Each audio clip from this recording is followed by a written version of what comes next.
The job market is causing a lot of issues. UK, US, around the world, a lot of job seekers are saying that the market is rubbish. It's trash. It's not allowing entry into certain positions. A lot of people say they have experience. A lot of people are saying even jobs without experience, it's tough to get. Entry-level jobs are even having an issue. But people in general, irrespective of their background, experience, are saying, look, it's an issue out here. And there is.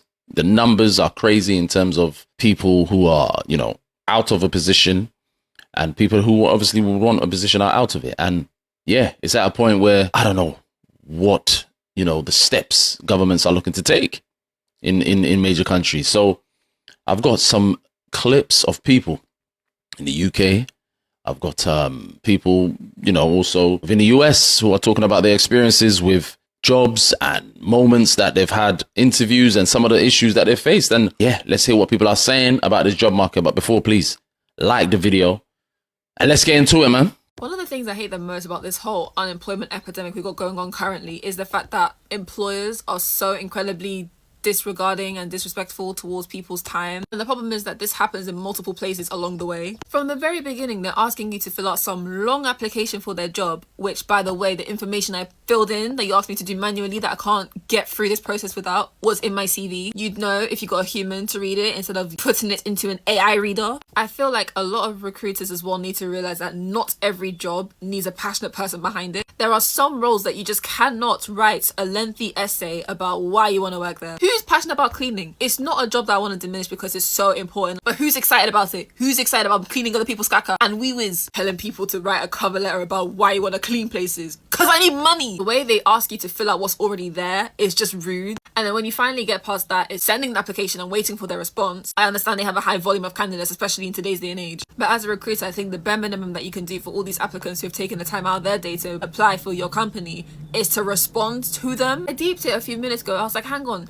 Places of work are offering money for people to work there because they see the value in people's labor. Yet they treat those of us who are offering our labor to them as nothing. We're treated as worthless, but we're not, because we're literally getting paid for what we're trying to get there to do, which is work. So us workers and workers to be are valuable because we are offering a service to this company and they're paying us for it. And yet they treat us like we're nothing by ghosting us when we don't fit their role. That last part of what she said about the ghosting, that's the part that is a joke, in my opinion. Now, they have a lot of people who have applications. So a lot of the time, I guess the idea is, they don't have enough time to get around to everyone. Sometimes you even see those emails that say, we don't have, time to get to everyone. But, if you're shortlisted, then, you'll be called or whatever. But there's a lot of that ghosting as she's described it, because a lot of the time, maybe people just are in a position where they don't have the manpower to even get back to people, only getting back to the relevant candidates. But what she's saying at that last part was true. But in general, the viewpoint of just having a job that is available and you apply for it, and then,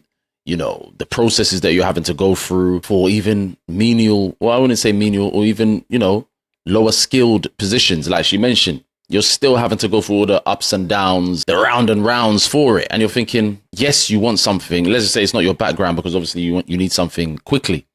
But you're having to go up and down, round and round sometimes, just to be able to get something that is a simple, job that doesn't require so much vocational abilities. The market is so bad, it seems that positions are now becoming even more extra in what they want, making you go through a lot of hoops that maybe it wasn't before. Obviously, every job has to have a criteria of what they require for people to have, but it's got to a point where, do you want that person, or do you want people, or because that's how it's leaving, people to think. No one is really seeing the sort of way to get in to certain positions. It's either, as they has always said, it's who you know and all that stuff, and having a network, that's all important.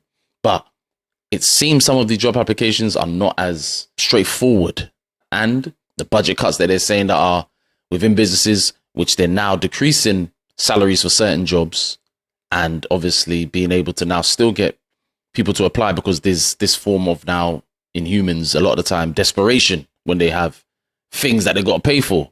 As somebody that's currently unemployed and has been unemployed, I want to know what urgently hiring means, because I've applied for every sterile processing position in a 30 to 45 mile radius.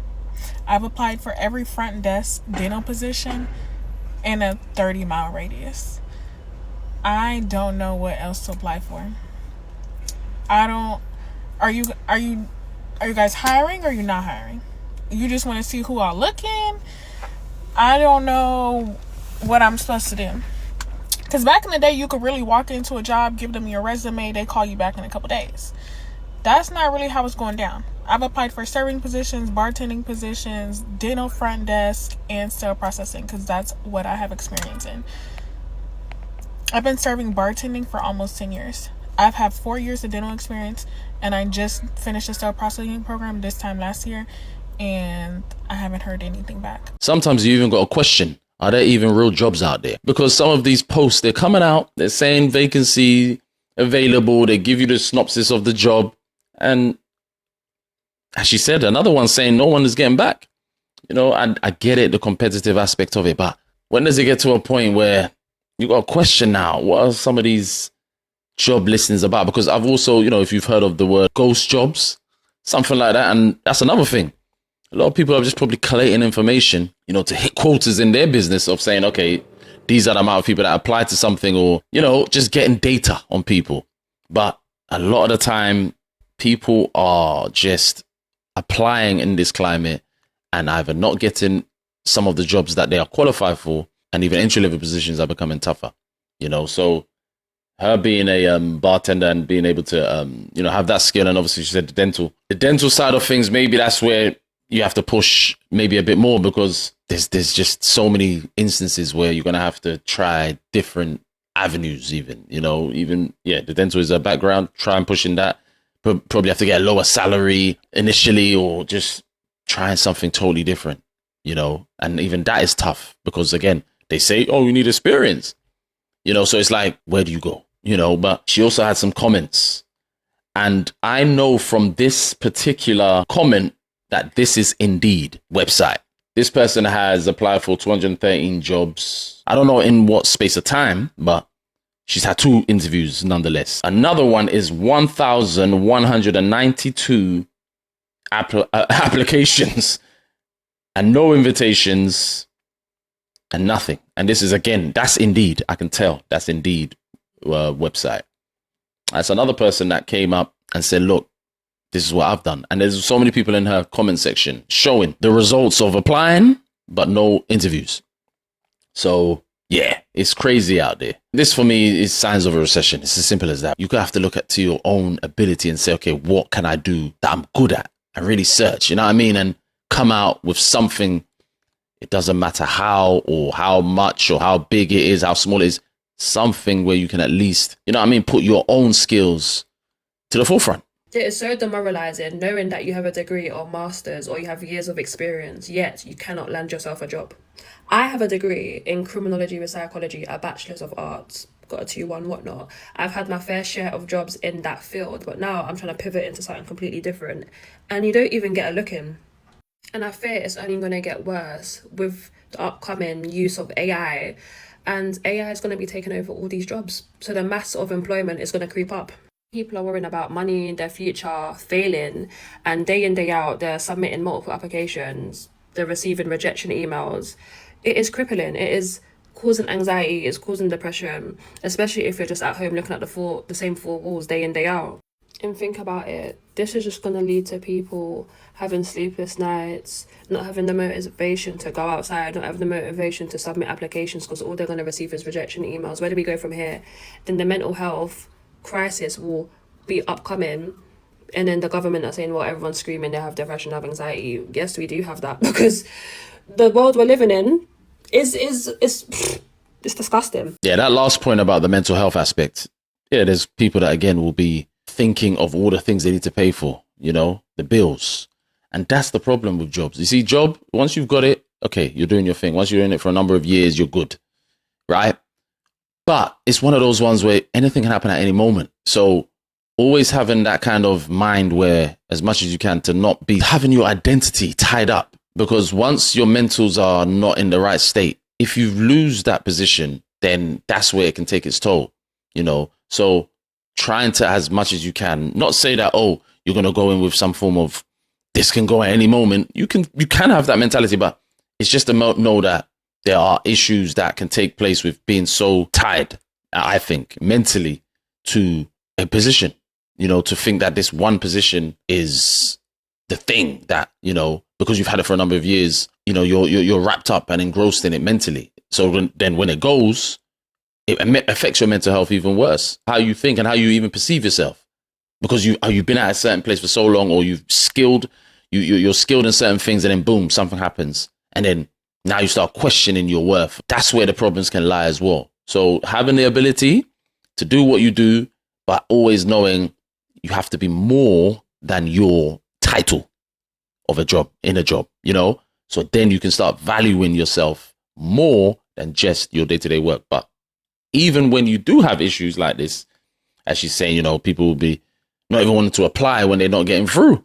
At least once you can have a mentality that can give you the peace of, I'm worth more, and start working on yourself in that regard, then I think it helps a lot, actually. If you start, it's a training thing. It's constant training, because a lot of people, once they go through issue, they attribute their job sometimes to their identity and don't know what I can do now. And yes, those thoughts will come, but there will be, I believe, an upturn.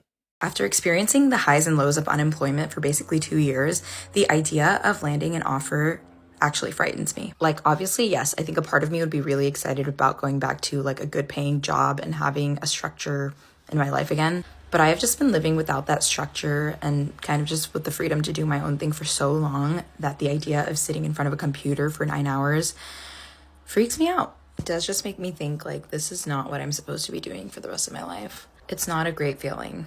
Some people can be out of work and their mind and mental state is good because they're not attached to it. So it looks like this lady is that kind where she works and has worked, but since she's been out, she's managed to sustain herself, I guess.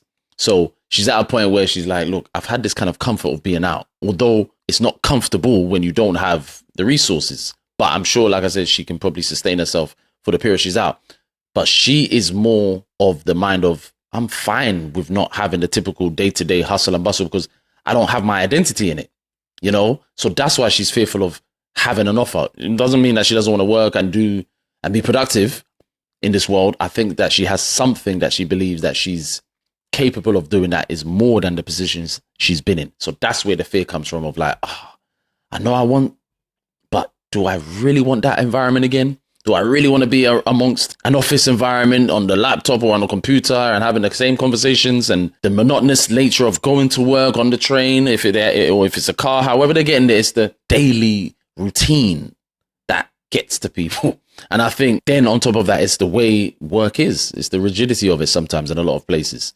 I've come across people like that. I can relate to that. Do not leave your job. I repeat, do not leave your job.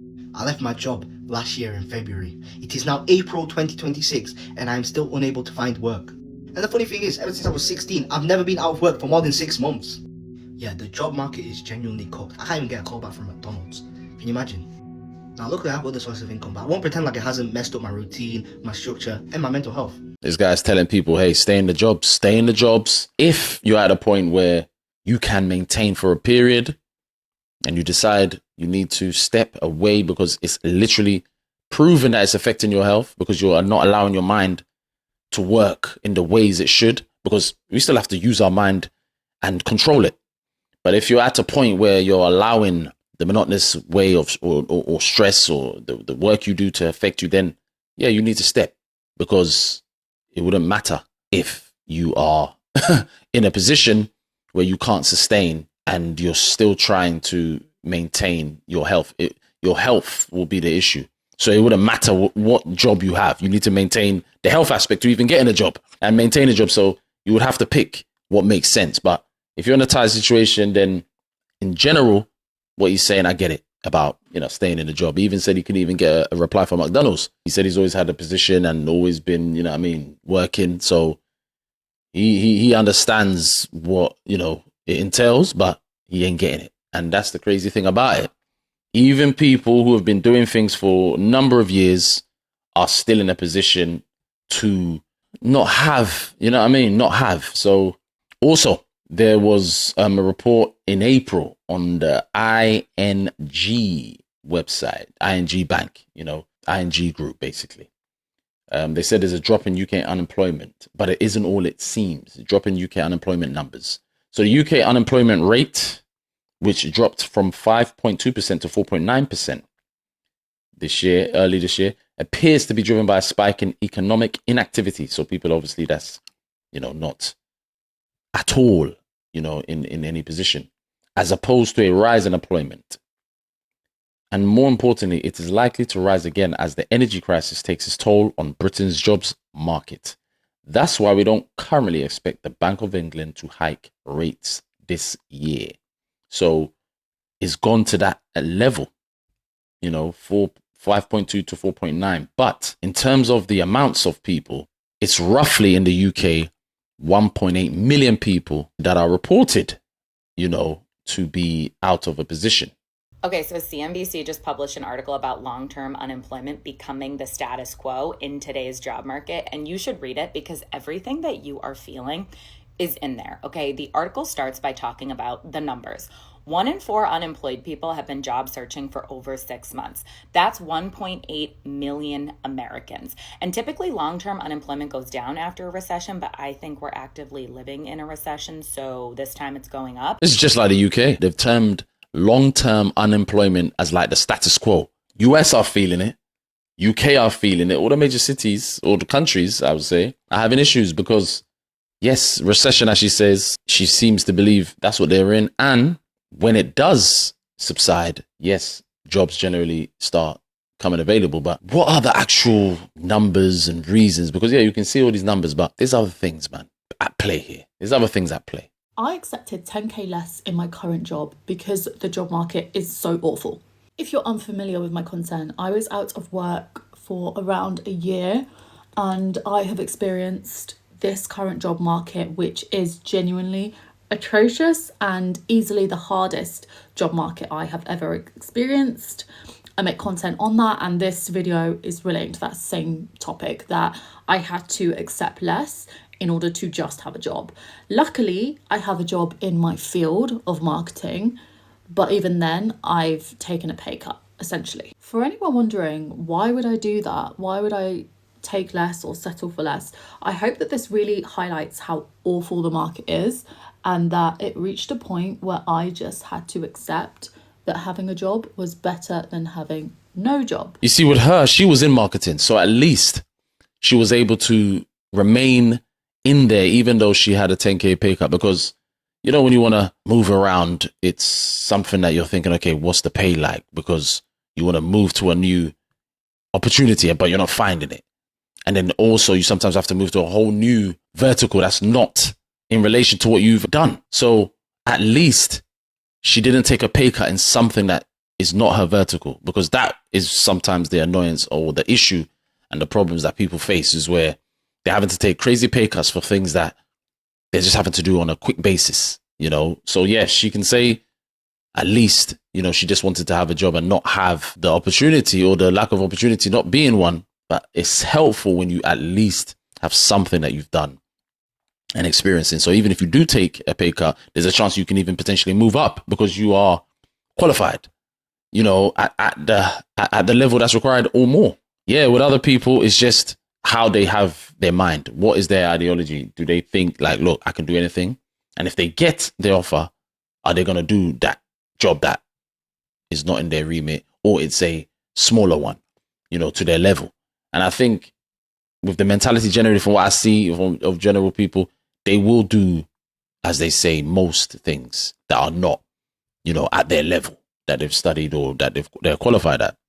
But yeah, she had the mentality of, look, I still want a position, and she took it, which is smart. But I think it's made easier once you have your background already in the position that you've taken. I cancelled an interview today because honestly I was just done with it. It got to the point where I was like, I'm not fighting for a job like this. I'm 30 years old, right? I can't be doing this. Ignore the paint in my hair, by the way. I applied for a job 6 months ago. I've already done 4 assessments for them. 4, right? I then get a phone call yesterday and they're like, hey, can you come in for an interview? Now this phone call's at 5 o'clock at night. I'm like, yeah, come in for an interview tomorrow, meaning today. I can do that. They then send me 3 emails and I'm like, oh, okay, I wonder what this is. One email says that the interview is going to be 8 hours long. I'm like, what? 8? Did you say 8 hours long? What? And then look at the other 2 emails and they're like, hey, like, you need to do these 2 presentations for these 2 tasks, and you will present them tomorrow. And I'm like, excuse me? You're telling me at 5 o'clock, and I'm 30 years old, hon. I go to bed at like 8 or 9 o'clock. What? So then I go on the email and it says that you will receive this email 5 days before your interview. And I was like, well, clearly I didn't receive it 5 days before this interview for this apprenticeship for £22,000 that I've already done 4 assessments, but I'm meant to do 2 more to see if you want me or not. No, that's not happening, hon. So I tried to do them. I couldn't understand them. I couldn't speak to anyone because no one was answering me. And I was like, okay, well, this is great. I'm just going to leave that with you. I've already accepted another job. I'm already excited for that. So that's probably also at the back of my mind. But I'm thinking to myself, wow, is this the job market right now that for £22,000 a year type apprenticeship, you're having to jump through this many hoops? Like, what is going on? I don't blame her doing all those jumping through hoops just for, as she said, well, 22K. It's crazy. She's got another job anyway. She said she was happy for that, but goodness gracious, I don't blame her. Even if she didn't have another job, to do all of those things, you know, jumping about like I'm a circus act. Like that's what some of these employers want you to do. Jump, you know, now jump high, like do what you have to do, you know, for me to be able to get this position. You can compare it, especially if you've been around on this earth for a long, decent amount of time. You can compare it how it was in many moments, you know, in different eras, in different years. And you're like, again, I'll go back to the 2008. I've seen that one. So I know how that was. And I know how this one is today. And it's different in a sense that I think some of the ways to try and get into the position, like you said, the stages, I think have become even more, for me, crazier or more extra, you know, doing extra things that you're thinking, this is not, I believe, completely relevant, in my opinion. Obviously, the jobs that are hiring have their opinions, you know, of what they want to do to assess, but some of the steps that they want you to do to apply for things when your CV is right there in their face. Sometimes they even want you to record certain videos, send it to them. And even sometimes if you send those videos, they say, oh, they'll get back to you. They'll get back to you. So they've already got your face on the videos talking, giving it your all, and then no response. Look, some of the stuff, man, it's become different in this era, but it's crazy. Getting a job in 2026 is actually so hard. You genuinely have a better chance at solving world hunger than getting a job. You genuinely have a chance of scratching that little scratch card and winning $1 million than getting a job in 2026. I'm applying for jobs. No qualifications required in the specification. Entry-level job. Yeah? Why are they telling me I need experience? When that job is meant to be the experience. Make it make sense. So the job has a requirement. It has the job title. It has what the duties are. It says no experience and you can't get it. But I guarantee you so many people with experience are applying to those types of jobs as well. So many age groups, Gen Z, millennial, I guarantee you. So it shows you that you need more than just the applications that you're sending. There's anyone in these positions that you know that can speak on your behalf and try and get you in there, because to not be able to even get positions that are with no experience, then that's a major problem. You know, apprenticeships even for certain age groups are becoming scarce at times as well, from what I'm hearing. So there's issues all around. There's issues in every which way. But the point is, at least for me, seeing all this stuff is just to look at it from a perspective of what can you look to do in the moments when, you know, you're out. Applying for jobs is a job. So you still need to then have time for yourself and think, what am I about outside of the roles? What else can I do to be a bit more of my ability, my skills, my desire that I want to bring out there into the world? Because I think sometimes that's what it can make you do. But it will be interesting to find out what people think about the job market and how long, you know, some people maybe have been looking, what their opinions are in terms of, you know, the issues. Let me know.